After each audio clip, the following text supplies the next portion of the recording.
Sejam bem-vindos a mais um episódio do Lapeiro Cast, o primeiro e único podcast conduzido por um estagiário criminal e mais uma vez na presença do meu colega, também criminalista, Anselmo Filho, advogado em ascensão no estado de Goiás. Muito obrigado pelo convite novamente, é um prazer estar aqui com você, com todos que estão nos acompanhando no podcast e hoje na presença do nosso convidado especial, delegado. Pedir para o delegado se apresentar, por favor, delegado. Gente, primeiro agradecer o convite, Gustavo, Anselmo, está aqui no Lapeiro Cast. Eu sou delegado de polícia já tem mais de 10 anos, fui deputado estadual na última legislatura, na 19ª legislatura, atualmente estou na coordenação do Disque Denúncia 197 e sempre atendendo a população, fazendo meu trabalho social, que é como palestrante, também atualmente sou presidente da Associação em Defesa dos Concurseiros e Concursados do Estado de Goiás. Tá, então, defendendo sempre as minhas bandeiras. Quais são as minhas principais bandeiras? Que é na questão da segurança pública, atuando na atividade policial, defendendo os concurseiros, muitos injustiçados aí no estado de Goiás, em diversos concursos públicos, e fazendo as minhas palestras, tá, nos colégios, seja estadual, municipal e particular, orientando crianças e adolescentes, até porque o que nós estamos vivenciando atualmente é uma situação preocupante em relação ao futuro dos nossos jovens. Então eu faço esse trabalho social de estar palestrando nas escolas e orientando esses adolescentes em diversos temas, seja em relação ao bullying, seja em relação à pornografia infantil, a relação a torcidas organizadas, a utilização do celular em salas de aulas, enfim, diversos temas. Muito bacana.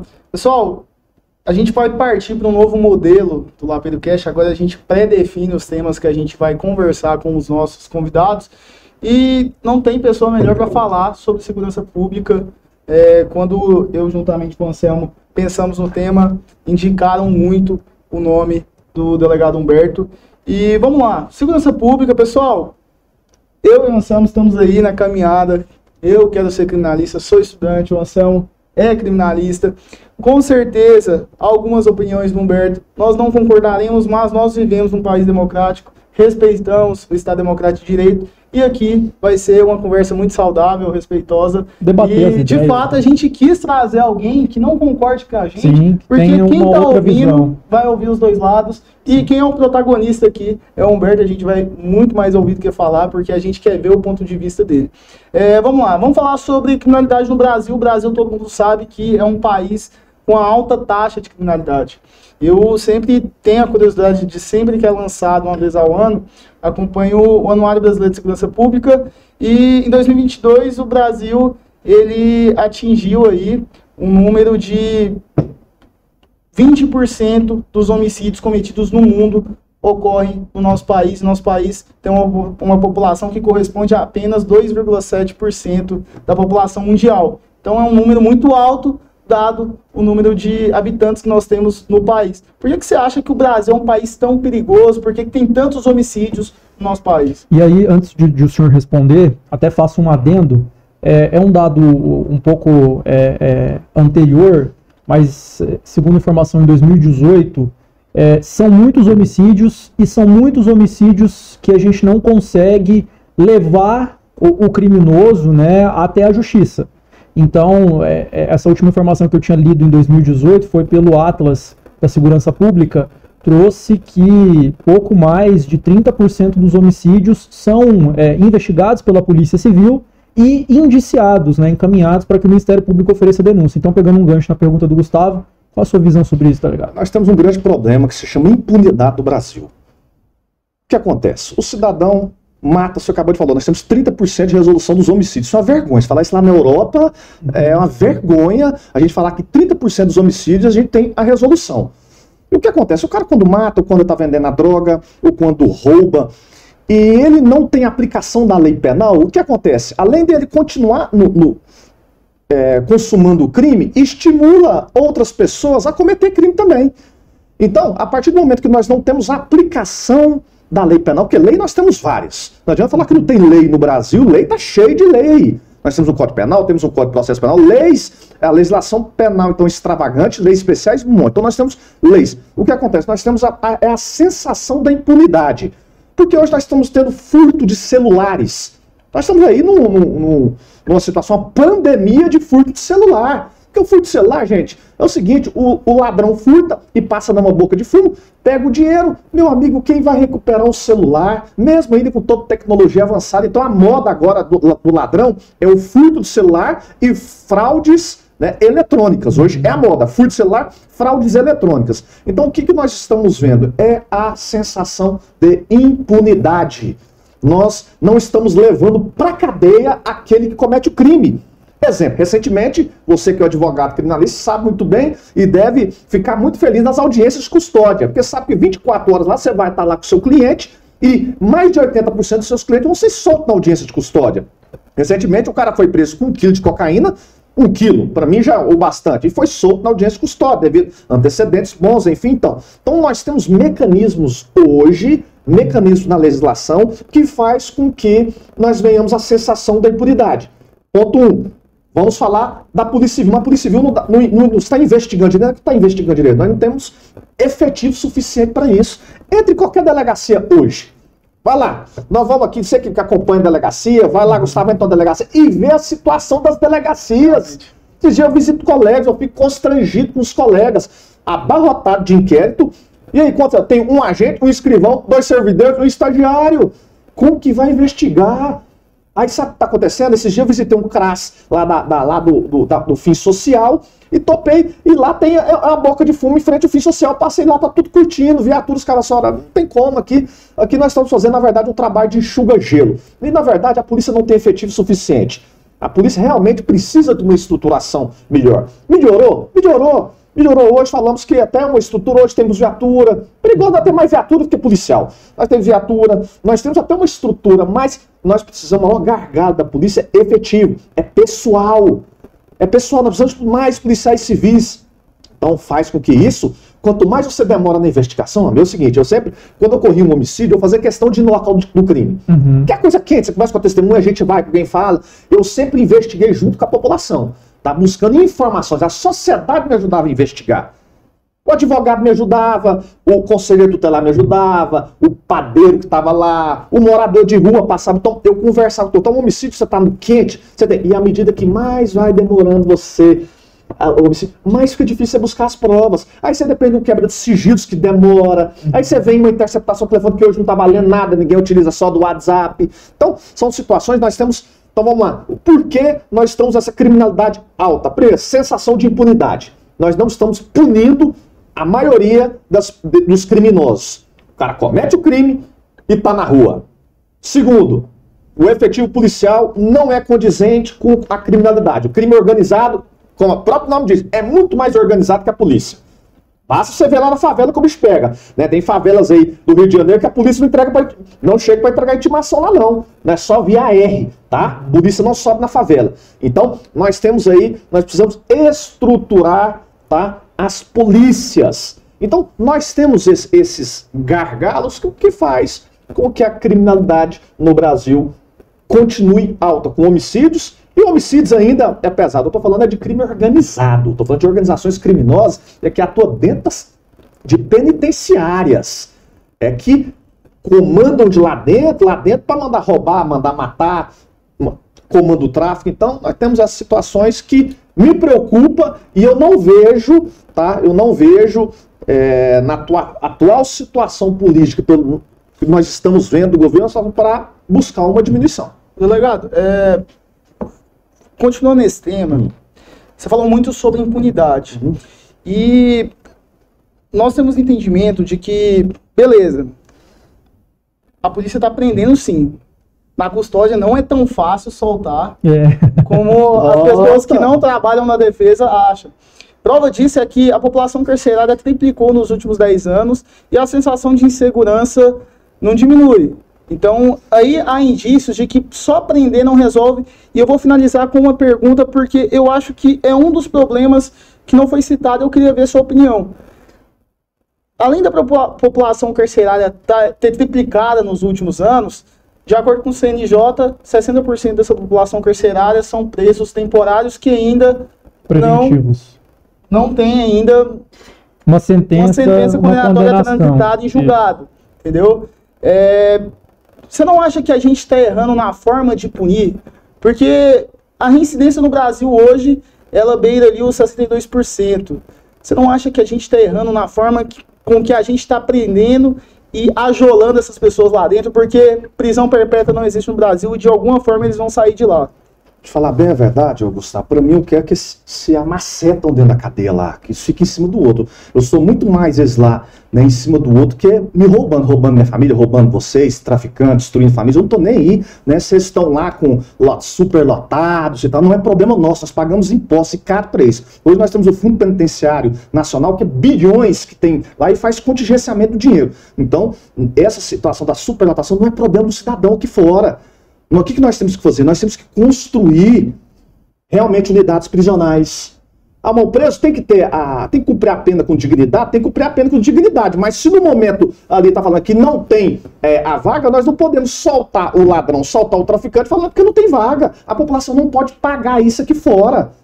Não pode pagar. Então o que nós estamos percebendo é que a justificativa da superlotação, como é uma justificativa da audiência de custódia, mas está superlotado, nós temos que soltar, não.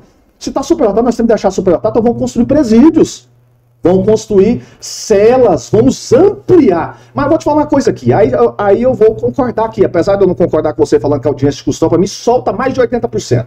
A audiência de custódia, para o cara ficar preso, é um milagre isso acontecer. E parabéns, lógico, que tem uns advogados que estão atuando aí, que faz o seu papel, mas a gente sabe que a maioria das vezes solta. Para mim, 80%. Mas isso, eu te falo, prender resolve? Não resolve.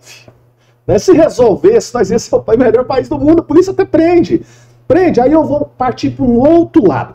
Eu sou da seguinte questão: o cidadão cometeu o crime, ele tem que ficar preso, e a superlotação não pode ser justificativa para o cara ficar aqui fora cometendo crimes. Ponto 1. Prender não vai resolver. Aí nós vamos entrar na questão da educação. Aí nós vamos falar em questões de família.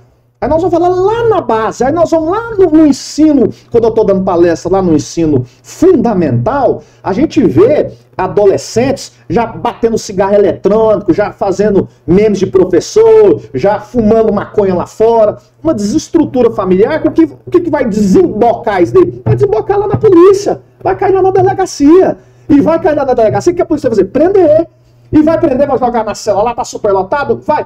A ressocialização vai ocorrer de que jeito?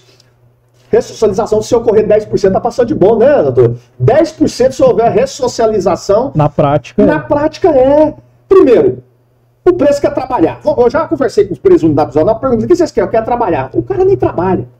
É trabalho. O Instituto tá bonito da Lei de Execução Penal falando que 3 dias de trabalho, menos 1 dia de estudo, 12 horas de estudo, menos 1 dia de pena. Quer dizer, 3 dias de trabalho, menos 1 dia de pena, 12 horas de estudo, menos 1 dia de pena. Mas a gente não vê isso na prática. Não tem estrutura. Não tem estrutura. O cara quer trabalhar. Agora é o seguinte: o preso tem que trabalhar, tem que pagar suas despesas e tem que cumprir sua pena realmente com dignidade.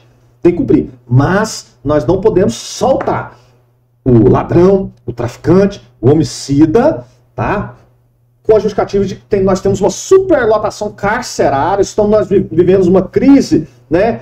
Como teve até uma decisão do STF nesse sentido, de uma DPF falando do sistema carcerário, mas nós não podemos ter essa justificativa, até porque, né, as grandes autoridades lá em cima, eles estão andando com segurança, e é difícil o ladrão chegar nele, eles estão bem equipados. Então quem sofre é quem está pegando no ponto de ônibus 5 horas da manhã, que eu já fui investigar ladrão que rouba ponto de ônibus 5 horas da manhã, que ele chega no ponto de ônibus, assalta todo mundo, ou dentro de ônibus. Então é o povo humilde que está sofrendo.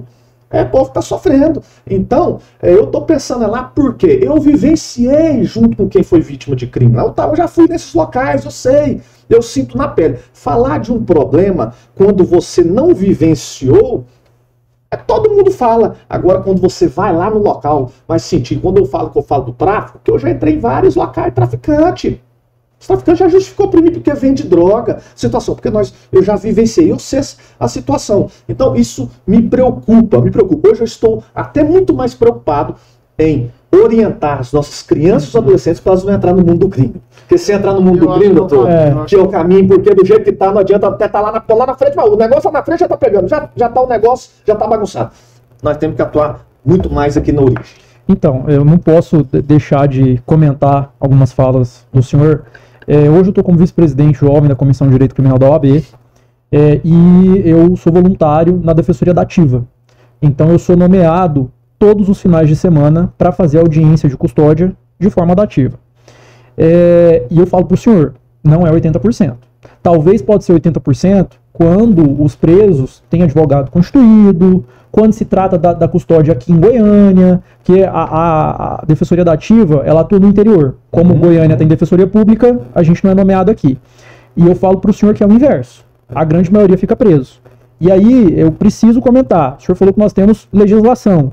Muita legislação. Código Penal, Código de Processo Penal, realmente. E a legislação, a Constituição, a regra é a liberdade.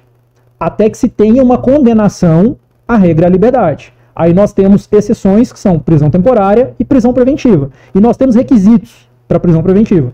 E hoje a gente está vivendo, aí é uma opinião pessoal minha, claro, uma crise de identidade com essas prisões preventivas, que o judiciário começou a decretar tantas prisões preventivas que você está perdendo o teor do instituto. Então hoje a regra é decretar prisão preventiva. Eu vivenciei um caso em específico, era um furto simples, um rapaz de 18 anos, primário, bons antecedentes. A pena base aí do delito vai ser menor do que 4 anos. Então, muito dificilmente, ele vai ser condenado ao regime fechado. Então, não me parece razoável que ele tenha prisão preventiva decretada, justamente por esse senso senso coletivo, claro, de impunidade, sendo que quando ele tiver uma condenação, provavelmente ele vai ser condenado ao regime aberto. E é por isso que os nossos tribunais superiores, como o STJ, têm dado tantas decisões anulando e revogando essas prisões preventivas justamente nesse sentido. Então aí, o senhor mesmo assim acredita que a solução é prender independente da situação pessoal. Se é primário, se tem bons antecedentes. Crime, independente da gravidade, porque a gente sabe que tem crimes extremamente graves, chocantes, que a sociedade fica revoltada. São casos excepcionais. Mas a opinião do senhor, a regra geral deveria ser a prisão. Olha, acabei de falar que prisão não resolve. Se prisão resolveria, nosso país era o melhor. Agora é o seguinte, a pena, ela tem que ter algumas funções. Ela tem as suas funções preventivas. Tudo bem, eu concordo, realmente fazendo uma análise técnica em relação ao crime de furto, ele vai ficar realmente no final do processo, e olha lá quando for condenado, né, que até lá, durante o processo, você já furtou mais umas 4, 5 vezes, até transitar em julgado, porque demora muitos recursos, chegando, recorre, até lá. Então, para mim, eu acredito que ele tem que ficar pelo menos uns 5, 10 dias, né, realmente na cadeia, para ele saber que o furto a pena do furto tem uma função preventiva. Até porque, se você fizer uma prisão, fez a prisão, solto na audiência de custódia, ele vai falar assim, o furto não deu nada. Vou furtar. Furtar porque aconteça. Eu fui solto no dia. Aí o que vai acontecer? A chance dele voltar a furtar é muito grande, a gente sabe disso. Mas fazendo a sua análise técnica do que prevê a legislação, sua análise técnica está corretíssima. Eu estou fazendo aqui uma análise, né, fazendo uma interpretação política e jurídica da pena, dizendo que, para mim, quem furtar e no outro dia ser solto na audiência de custódia, para mim a pena do furto não vale nada. Não vale nada, que ao final, logicamente, ele vai ser condenado e vai tomar um regime aberto. E olha lá, se você então, eu vejo que nós temos o princípio da presunção de inocência, nós temos a questão que é considerado inocente, né? A gente temos os princípios, mas tem princípios, né, penais, processuais penais, que, em regra, beneficia o condenado. Tudo bem, eu respeito a nossa legislação, nós temos que cumprir a legislação, mas eu vejo, a minha opinião, a legislação está frouxa, está dando ensejo para a sensação de impunidade e a reincidência de crimes. Então, qual seria uma proposta do senhor? A proposta seria, nós temos requisitos da prisão preventiva, por exemplo, o que é garantia da ordem pública? Ninguém sabe explicar o que é garantia da ordem pública. É subjetivo. É subjetivo. Depende do caso concreto. Se a gente for discutir aqui, eu vou falar assim, doutor, pra mim a garantia da ordem pública, furtou o celular, tem que ficar preso. Aí você fala, não, mas ele vai ficar no regime aberto, doutor. Não, mas tem ordem pública pra mim 10 dias. Ele fica 10 dias, pra mim isso desaparece a ordem pública depois de 10 dias. Então, a solução é o seguinte, eu vejo que a solução cabe à interpretação. Hoje, os juízes, cada um interpreta de um jeito. Então, nós temos que aumentar a pena do furto de celular, hoje, Porque hoje que tá caindo um furtou o celular, furto simples. Sim. Nada, nada.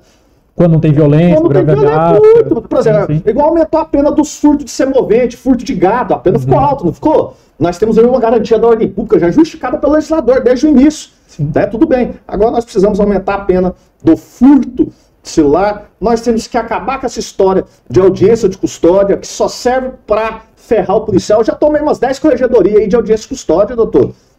10 corregedorias, o preso ia lá na audiência de custódia, já combinado, falando que tinha apanhado, que eu tinha xingado ele, até porque, pergunta-se da audiência de custódia, O objetivo da audiência o objetivo da audiência verificar a prisão, como aconteceu. Da prisão. Isso. E verificar a legalidade da prisão, que significa que uma das perguntas é como é que foi a prisão feita pelos policiais? E que o bandido, o criminoso, né? Não pode nem falar que o doutor depois vai brigar aqui comigo, falar que é bandido criminoso. Ó, né? Não, o suposto autor, né, Leonardo? Supostamente. Em tese. Em tese. Ela vai falar, ele vai brigar aqui comigo. Mas como é que fala? Então ele vai falar que apanhou, ele vai falar que foi. Lógico, nós temos casos, gente, que policiais agridem. Temos, claro, temos exagero. É problemático, né? É problemático. E assim, exagero. o preso ele passa pelo laudo, ele vai passar por um médico para ser avaliado. Então só a afirmação dele perante o juiz de que ele apanhou, sem um indicativo de violência física aparente e sem a constatação do profissional médico, pelo menos em todas as audiências de custódia que eu já fiz até hoje, eu não vi encaminhar para a corregedoria, alguma coisa nesse Vamos sentido. lá, eu já vi preso vir pra cima de mim, eu desci a porrada dele mesmo. Aí o cara veio pra cima, eu dei um chute em mim, eu vou pra dele, vou reagir, vou apanhar. Cara lá, desci um nele, grudei ele e meti a algema. Né, mãe? Eu vou apanhar, o preso vai vir pra cima de mim? Não. Aí, se quiser colocar no relatório médico, coloca no relatório médico. Então, tem as situações, lógico. Mas eu vejo que muitos policiais, respondem processo na corregedoria, responde processos penais em razão da audiência de custódia. Vamos lá, já que a gente entrou nesse assunto da atuação da polícia, eu sou um admirador da Polícia Militar do Estado de Goiás, da Polícia Civil também. Eu falo que a nossa polícia é uma das mais bem preparadas do Brasil. Aqui a polícia entra e sai quando quiser, em qualquer casa, em qualquer bairro, sem precisar de reforço. Mas, apesar dessa admiração, não dá pra gente aceitar quando existe excessos. E os excessos existem e estão corriqueiros.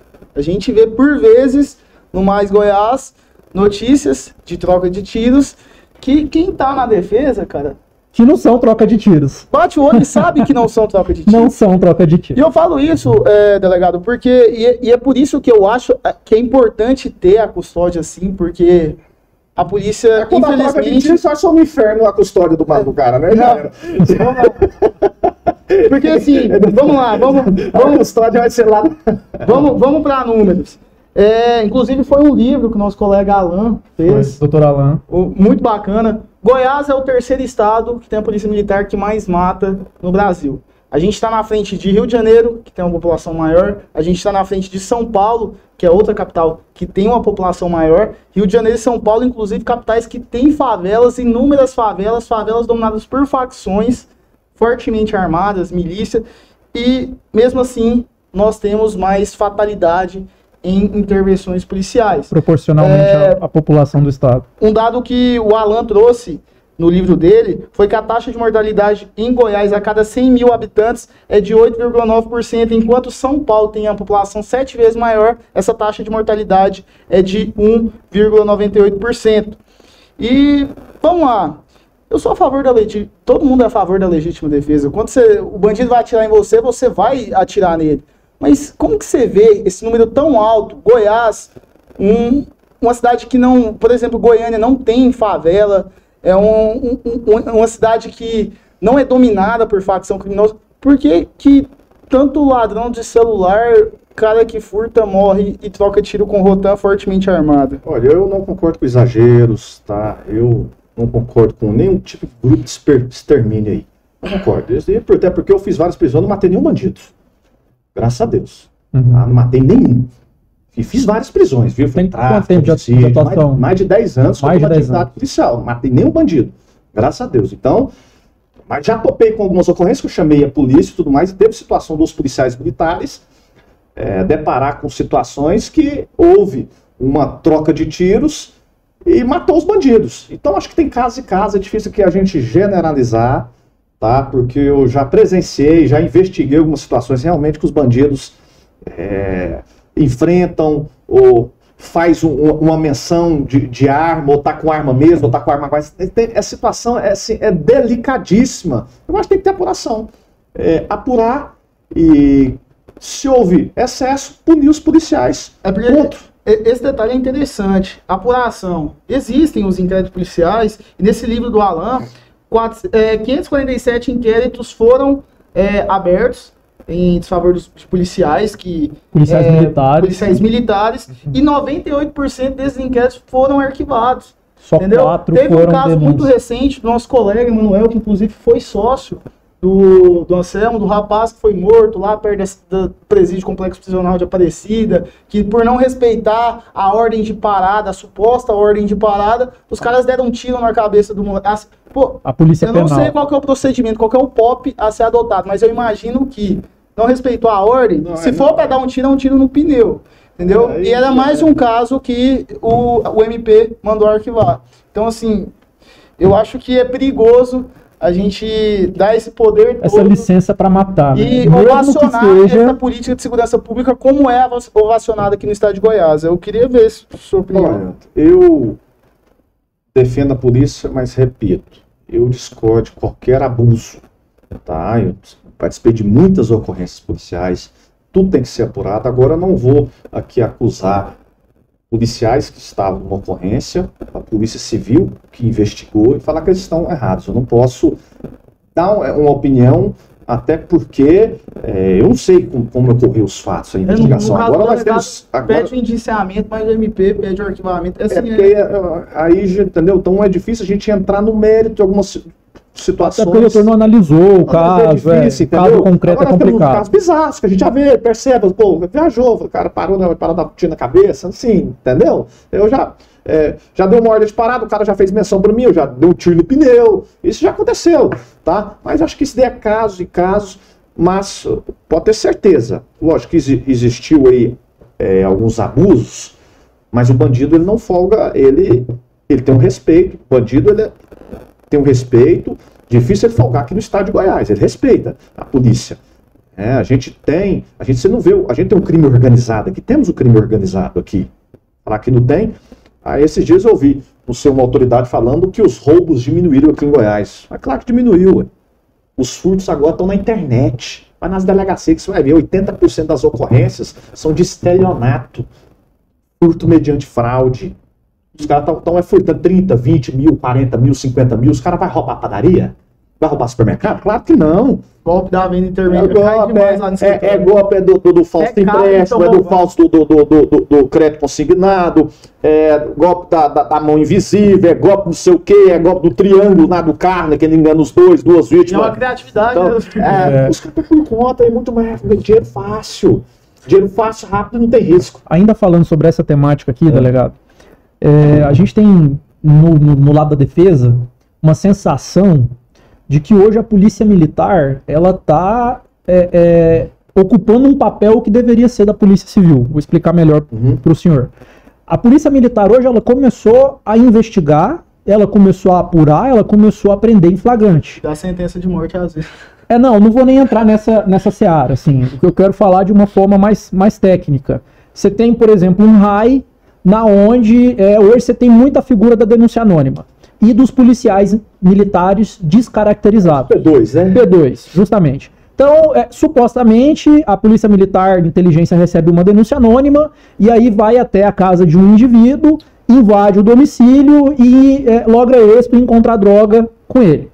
Os tribunais superiores já têm falado em diversas decisões, o Superior Tribunal de Justiça mesmo é uníssono, tanto na sexta quanto na quinta turma, que esse tipo de operação é ilegal, é inconstitucional, que viola o princípio fundamental da nossa Constituição. O senhor tem sentido que a polícia militar, justamente nesse intuito de tentar demonstrar serviço ou mostrar mais esse sentimento de segurança, tem atropelado o procedimento como deveria ser feito? Porque pelo menos eu penso que diante de uma informação de denúncia anônima que aquela casa é um ponto de tráfico, o correto deveria se informar a Polícia Civil para que o delegado instaure um inquérito e se inicie uma investigação. O senhor acredita que a gente pode estar vivendo esse fenômeno da polícia militar querer atropelar o procedimento conforme o Código de Processo Penal? Eu sou até uma voz minoritária dentro da instituição. Tá? A função principal de investigação é com a Polícia Civil. Mas é que o STF autorizou. Mas o STF, na Constituição está lá, Polícia Civil, investigação. O STF autorizou o Ministério Público investigar. Recentemente, agora o STF autorizou Polícia Militar, Polícia Rodoviária Federal, lavrar TCO. A função da investigação, os tribunais superiores já estão abrindo. Eu, enquanto que eu estive em Jussara, enquanto que eu estive em Santa Fé de Goiás, em Itaúsu, em Matrinchã, em Umas, enquanto que eu estive em Goianira, no 22º DP, a Polícia Militar nunca teve espaço para investigar. Eu sempre atuei, investiguei e fiz a prisão. O que nós temos que ver é que a população, ela quer o resultado. Esses dias falaram assim, a guarda municipal não pode prender. Eu falei, pode prender sim. Se topar com um cara vendendo em flagrante, tem que prender e levar para a delegacia. Mas a Polícia Militar agora não. O povo quer a prisão, quer o resultado e que a defesa vá lá, faça o seu papel e solte. Né? Então, eu, sinceramente, eu quero ver a população quer ver o resultado. Não quer saber quem prendeu, não. Se é civil, militar, guarda municipal, conselho tutelar, não quer saber. Tá? Mas que sim, a gente sabe a história de P2 que investiga, que quer fazer o papel de investigação, que isso não tem previsão constitucional, ele sabe que existe, tá? Mas o efetivo, infelizmente, da Polícia Civil está dando espaço para isso. Está dando espaço para que a polícia militar possa investigar, fazendo lavrar o TCO. Para mim o TCO não vale nada. Esses dias que eu levo, não, mas perdemos o poder do TCO. O que é TCO? Poder de quê? Não, mas eu nem me refiro ao TCO. Eu me refiro a esses casos onde a Polícia Militar... Não, o STF falou que pode lavrar o TCO. Mas diz que a função investigatória flexibilizou. Pode lavrar, o Ministério diante de fundadas razões. Aí é subjetivo. Concordo que fundadas razões é subjetivo. O STF já abriu as portas aí. Mas a Constituição fala que o papel da polícia é ostensivo. Concordo com você. E a Polícia Civil... Porque a Polícia Civil tem técnica, a Polícia Civil tem preparação para isso. Com certeza. Diferente da Polícia Militar, que já tem Vamos para outro tema agora, porque a gente tá quase... A gente tem uns 20 minutos ainda. Tem uns temas que eu acho que seria bacana a gente tocar também. Você foi deputado estadual. E câmera nas fardas, qual que é a sua opinião sobre? Para mim, nada a ver. Eu não tinha problema de colocar a câmera aqui em mim, não. Mas eu vejo que isso intimida a atuação do policial. Intimida, por exemplo, se eu fizer uma abordagem, tiver uma câmera aqui, eu posso falar uma coisa, até pra fazer uma abordagem você tem que tomar cuidado, se você dá um grito, parada aí rapaz, isso aqui, você já pode dar algum problema, até na hora de fazer uma abordagem, aí vem a história da abordagem agora, tem que ter justa causa, como é o requisito da abordagem, doutor? Justa causa, aí o que é justa causa? Então vou te falar uma coisa, a câmera já vai inibir o policial de abordar e a justa causa. Ele vai ficar na mão de quem for ver, filmar e dar justa causa. Então, a câmera serve para intimidar, o trabalho policial. Isso de nada resolve. Para mim, não resolve o problema da criminalidade. Isso é uma maneira de estar ainda mais injeção no trabalho da polícia. Porque, lá no estado de São Paulo... lá no estado de São Paulo, os batalhões que implementaram a câmera na farda dos policiais tiveram uma redução de mais de 80%. 77%. 77% da violência policial nas operações. E até os policiais que tiveram a implementação aprovaram o método, por quê? Quando tem aquele conflito, como o senhor mencionou no início, da audiência de custódia, por exemplo, o abordado fala da audiência de custódia que foi torturado, que apanhou, que foi humilhado, enfim. Quando você tem a figura da câmera de segurança, você pode constatar que o abordado mentiu e que a equipe policial realizou a abordagem é uma forma até de resguardar o próprio policial. Você falou que 77% diminuiu a violência policial. Isso, nas abordagens, nos batalhões onde instalaram a câmera. A criminalidade não aumentou. Consta no anuário, mas eu olhei crime de furto e roubo. Os mesmos números. Gente, deixa eu falar uma coisa, 77% da violência policial diminuiu. O crime organizado toma conta de São Paulo. Um dos maiores gargalos de São Paulo é o crime organizado. Um dos problemas que o governador Tarcísio está tendo é o crime organizado. Aí nós estamos fazendo uma análise que está tendo redução da violência policial, ótimo, não é bacana, o policial não está batendo, não está matando, excelente, e o crime organizado tomando conta. Não, mas o policial pode matar, legítima defesa. Não, mas... E o crime organizado bacana, diminui a violência policial, mas o crime organizado está tomando conta de São Paulo aí. Mas aí a gente tem um outro exemplo. Aí eu te pergunto, a Câmara que está lá diminuiu o crime, desmantelou o crime organizado? Mas que a Câmara vai diminuir a criminalidade de quê? Vai diminuir o que é violência? Nós estamos atacando a polícia em vez de atacar os bandidos. Mas e quando tem excesso por parte da polícia, delegado? Não é crível que a polícia pode acontecer, igual acontece muito, eu ia citar como exemplo o Rio de Janeiro. Rio de Janeiro vai começar a implementar agora por uma ordem do Supremo Tribunal Federal. Rio de Janeiro chegou ao ponto de ter que ter uma intervenção federal na segurança pública, porque não conseguiu, o Estado do Rio de Janeiro não conseguiu cuidar. E mesmo assim, a situação lá no Rio de Janeiro nós sabemos que ela é drástica. E lá, essa questão da violência policial ela é mais nítida, porque o policial entra numa favela e você tem aquele pré-julgamento que ali qualquer um pode ser bandido, qualquer um pode ser aliado do crime e sai invadindo casas e casas. E você tem, não quero generalizar, eu sei que tem excelentes policiais, não é isso. Mas você tem, em tese, uma licença para atirar primeiro e perguntar depois.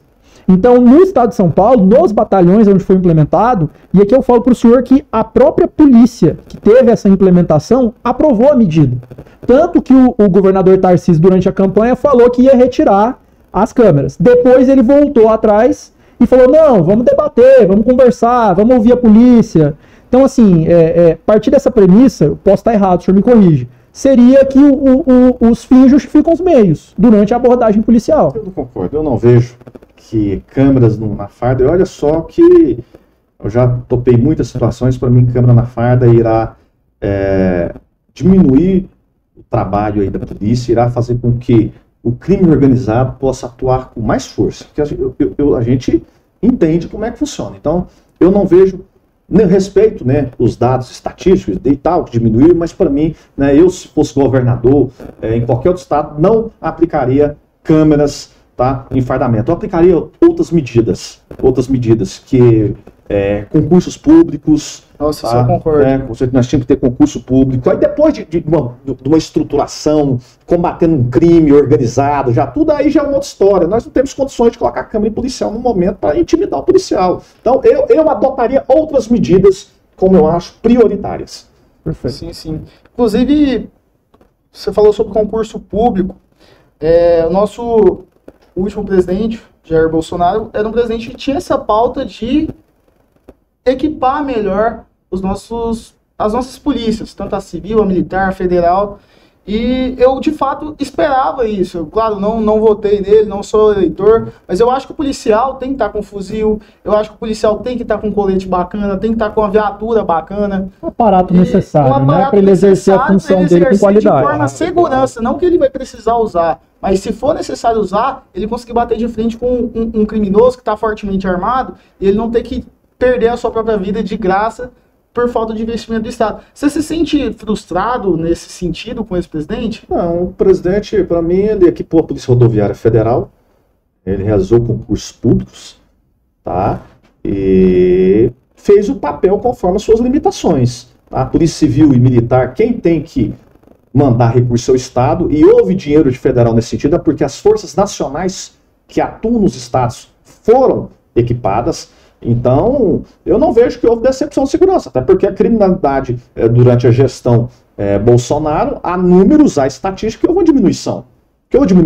Então, eu não vejo nenhuma questão de decepção com o governo em relação ao que é a segurança pública. E repito aqui, tá? Eu não defendo pessoas, tá? Eu defendo bandeiras. Tá? Eu apoiei o presidente Bolsonaro e eu apoio ainda em relação às bandeiras que ele defende. Não concordo com tudo que ele fala, todas as bandeiras, mas na maioria delas tem sim o meu respaldo. A gente viveu um fenômeno recente, inclusive com a ascensão do ex-presidente Jair Bolsonaro, que é o aumento de representantes, tanto nas câmaras municipais, assembleias e no Congresso Nacional, de representantes dos segmentos da segurança pública. São cabos, policiais, delegados. O senhor mesmo foi um fenômeno no nosso estado quando o senhor foi eleito como delegado. A gente entende que isso é uma sensação de impunidade e a população tem colocado esses representantes direto da segurança pública. Mas a gente não sente que houve uma mudança. Não houve uma alteração na legislação, não houve essa atuação da forma como deveria. Uma das principais bandeiras, e aí não foi aqui na Assembleia, porque se trata da Câmara Federal, foi o aumento da pena base de diversos delitos. O próprio Superior Tribunal de Justiça já falou que não houve, aumentou-se a pena, mas não reduziu-se criminalidade, que isso não foi uma medida efetiva. A gente volta naquela questão da educação. Para o senhor acha que a ascensão desses representantes da área de segurança pública trouxeram uma melhora efetiva? Vou te falar particularmente eu, tá? Eu gosto de dar exemplo, eu não gosto de ficar olhando do lado, não. Não, eu falo porque eu não quero trazer essa responsabilidade para o senhor, porque eu sei que na Assembleia mas eu quero dar um exemplo. O senhor não poderia, por exemplo, votar questões... Exatamente, por exemplo, eu particularmente apresentei um projeto para retirar tomadas de energia elétrica de todas as unidades prisionais. Aprovado, vetado pelo governador. Mantiveram o veto. No outro ano, a gente pode reapresentar o projeto. Reapresentei o projeto para retirar as tomadas de energia elétrica de todas as unidades prisionais. Aprovado, vetado. Eu só estou dando um exemplo de que a gente, apesar de eleito na segurança pública, nós, de uma forma ou outra, a gente acaba tendo uma inviabilização dos nossos projetos, nós dependemos dos outros pares e dependemos do Poder Executivo. Então, Humberto, houve uma melhora? Olha, acredito que os representantes, a maioria dos representantes que ali estão, se esforçam a todo momento para buscar uma segurança pública mais efetiva. Sem dúvidas. Sem dúvidas. Como eu busquei, nós tivemos o Major Araújo, você pode ver que ele defende a polícia militar. Então, nós somos representantes que estamos lá para defender, né, não só a polícia, mas para defender o cidadão de bem, para ter uma segurança pública melhor. A pena, vamos mudar aqui o projeto para aumentar a pena. Olha, a gente sabe que às vezes aumentar a pena de um delito não vai funcionar, mas vai trazer uma sensação para a pessoa que vai cometer o crime, fala assim, se eu cometer esse crime aqui, é a função psicológica da pena, né? Se eu cometer, eu posso ser preso e é mais complicado eu sair. Então é melhor eu furtar o celular, é mais caro. Se eu furtar o celular, não adianta, eu tô solto. Agora, se eu furtar cabeça de gado, lá diz que é pesada. Você sabe que os caras lá dentro comentam, ó, tráfico hoje em dia, ó, se você não for preso com 10 quilos, você sai, tranquilo, arruma advogado que vai te soltar. Então tem essa sensação de que os presos sabem até qual crime vai ficar lá.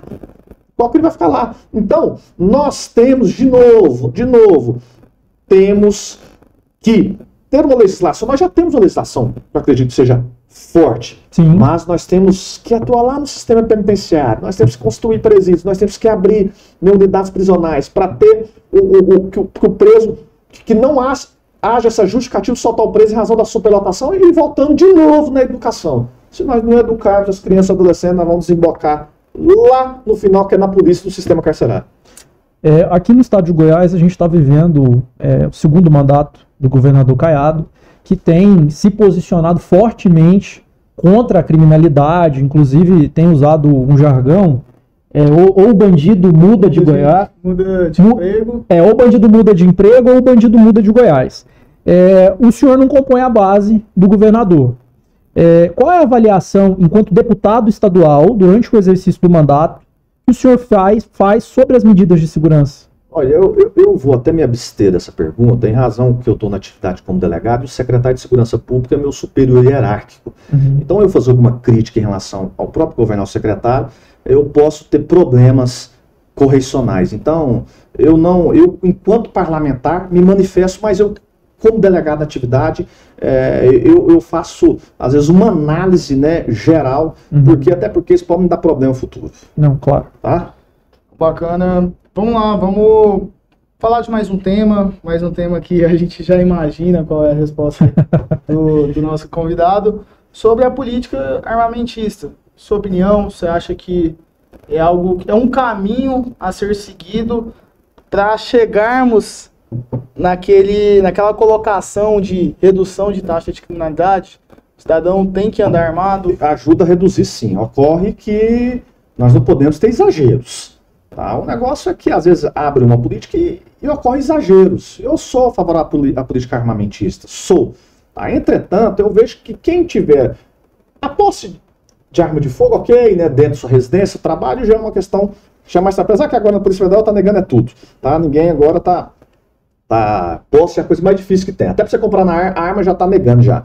Em relação ao porte de arma, você andar portando arma, acredito que nós temos que ter uma legislação que faça que essa pessoa faça treinamento, pelo menos semestral ou anual, de manuseamento da arma de fogo, um teste psicológico, e não às vezes que faça só naquele momento de adquirir arma e pronto. Não, acho que nós temos que ter uma reciclagem periódica disso. Particularmente eu que sou policial, tenho que ter uma reciclagem, senão eu preciso manusear uma arma de fogo, eu preciso ter hora fazer saques, né, da arma de fogo. Então, eu sou favorável à política assim, armamentista, entretanto eu vejo que nós temos que ter essa reciclagem, uma reciclagem em relação aos antecedentes. Às vezes a pessoa tem um porte de arma e comete o crime lá na frente, cometeu o crime, tchau, corta, revoga. Tá? Agora nós não podemos desarmar, tá, aquele que preenche os requisitos legais para portar uma arma de fogo.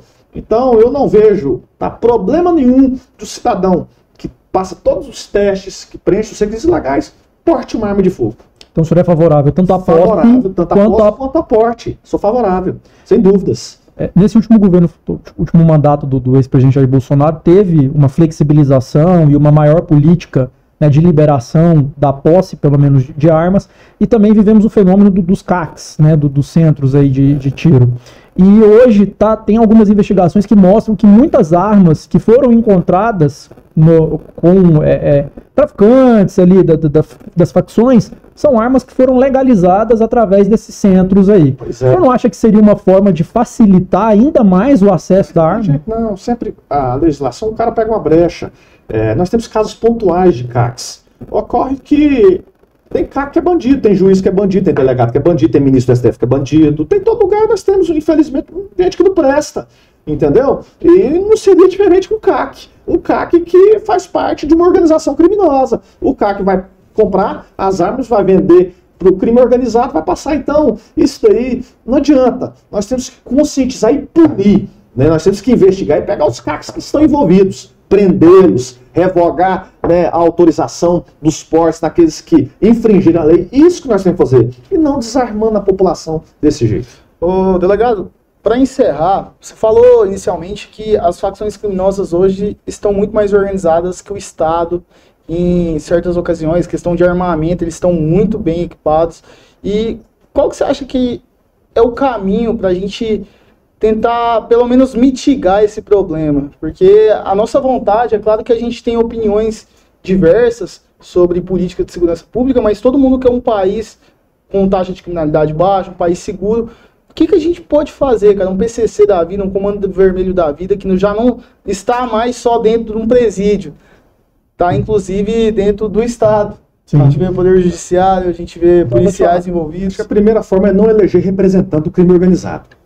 Nós temos representante, nós temos vereador, nós temos deputado, que é do crime organizado. Eles têm força no Congresso. O crime organizado tem seus tentáculos no Congresso, eles têm seu tentáculo no Poder Executivo. Todos os poderes. Tem todos os poderes, infelizmente tem. Já começou por aí. Aí você fala assim, meu Deus, não problema, a gente pensa que o problema lá no sistema carcerário, não, o problema está muito maior que a gente imagina. A gente já viu representantes no Ministério Público. Assessores do Ministério Público. Exatamente, então o negócio é o seguinte, o negócio é que nós já temos que começar, e de que forma que nós vamos? É conscientizando a população. É um trabalho de conscientização. Educação, a gente aí nós vamos voltar de novo na educação. Quero resultado rápido. Como que coloca na cabeça do brasileiro que não existe resultado rápido? Esses dias nós estamos tendo violência nas escolas, né? Eu sou favorável que tenha detector de metal em todas as escolas. Detector custa 10 mil, tem coloca detector de metal em todas as escolas, pô. 10 mil, sei lá, 10 mil reais, que uma vida depois tem uma chacina e volta a história. E outra coisa, que tá tendo de bullying aí, tá em toda escola, tá tendo. Não vai ser o primeiro e o último atentado, infelizmente, como nós vimos em São Paulo. Então, nós vamos de novo, nós estamos falando da segurança pública, nós vamos voltar na educação. Aí, meu amigo, aí você vai na educação, você vai ver que os meninos durante a pandemia, eles muitos não sabem ler e escrever, e olha só uma idade avançada. Muitos não têm aula de reforço dentro do poder público, não tem um contraturno. Nós temos alunos portadores de deficiência que não têm os professores de apoio para estar acompanhando. Nós temos pais que estão arrebentados dentro de pais alcoólatras, drogados, traficantes, dentro de sala, violência doméstica, mulher. Então, isso daí, tudo vai desembocar. Aí, mas por quê? Mas calma, por que você está falando? Você está falando, Beto, como resolve o crime organizado? Não, eu estou falando que aquela pessoa ali que tem um problema dentro de casa, ela vai querer eleger um representante daquele estilo.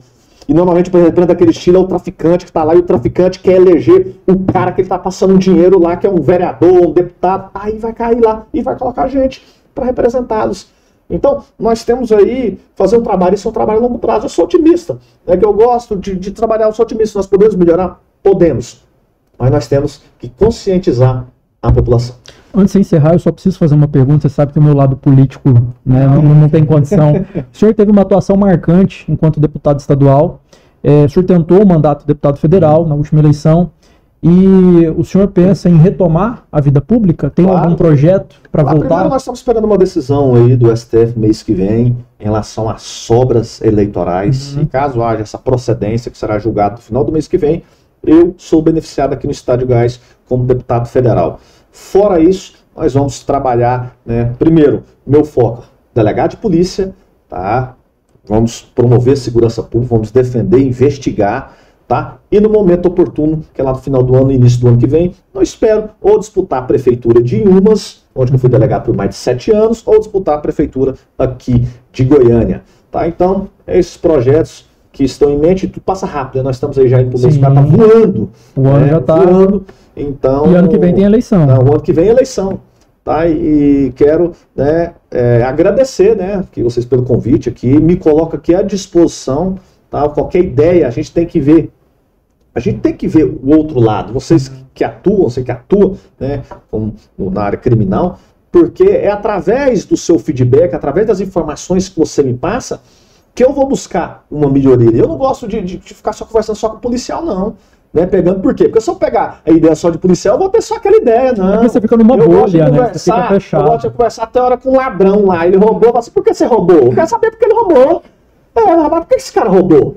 Sim. Eu já conversei com ele, rapaz, por que você tá vendendo droga, moço?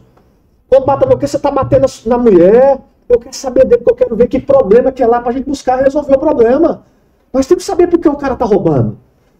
Nós temos que saber, né, você que está lá na faculdade, o que ocorre lá na faculdade, o que tem que melhorar. Então é com essas ideias que nós vamos fazer aqui uma ideia que vai atender todos. Não de forma extremista, eu não quero saber de esquerda, direita, eu não quero saber disso. Eu quero buscar resolver o problema da população. É isso que eu vou disputar outras eleições, é buscando ajudar. Não sou perfeito, tenho erro, né, busco ferramentas, mas sempre eu vou buscar ajudar, né, a população, principalmente aquela que mais precisa. Doeu no seu corpo? Doeu no seu? Não. Debate. Acho que a gente tem pontos em comum muito mais do que a gente pensava. Hoje tá uma dificuldade, as pessoas... Conversar, sentar para conversar. E é isso aqui que eu tirei aprendizados daqui. Eu ouvi uma pessoa que eu pensei, cara, eu vou tirar... começa a olhar com outra ótica.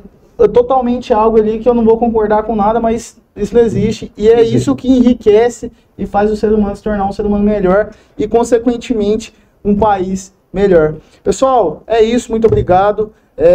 Eu e o Anselmo estamos retomando com o podcast.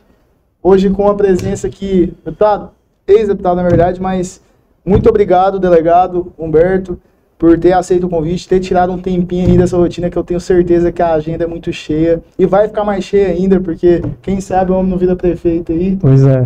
Até arrumei já chamei até minha esposa pra vir, porque daqui nós vamos sair já, vamos dar uma voltinha aqui, né? Então até bom. Falei assim, amor, vamos ali no podcast comigo? Já tirei lá de casa e vamos sair, vamos no restaurante. Tá? Certo. Obrigado, viu? Que agradeço. Deus abençoe nós estarmos mês que vem lá no Congresso Nacional, estaremos lá para somar, tá? Conte comigo. Obrigado a todos, tá? E sempre estarei aqui à disposição para esse papo aqui que faz nos enriquecer. Com as divergências a gente coloca na mesa e resolve. E não a gente coloca na mesa e cada um vai para o seu lado. Não, as divergências coloca na mesa e nós chega aqui no senso comum. É isso que nós temos que fazer, tá? Obrigado a todos, grande abraço e flagrante neles. Né? Até mais, pessoal.